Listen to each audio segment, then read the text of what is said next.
keni mujtë sot me pa rrjeti i mbushur, ka kalu sigurimi i shëndetësor i detyrueshëm, ka kalu sigurimi shëndetësor i detyrueshëm, po askush s'e kish marrë mundin m'ia shpjegu si çka dhe si do të implementohet dhe sa kushton.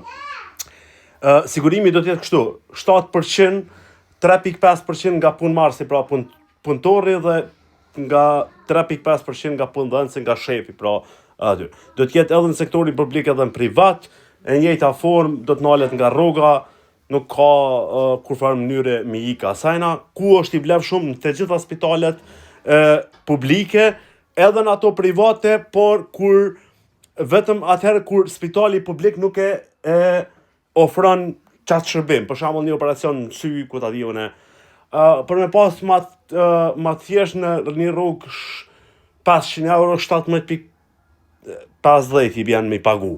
Kur fillon, implementimi është i paraplan për 5 vite. I bie bovaki që ti me pagu 6-8 muj, 10 muj, 12 muj, 15 muj ran, pa marrë shërbime për tina.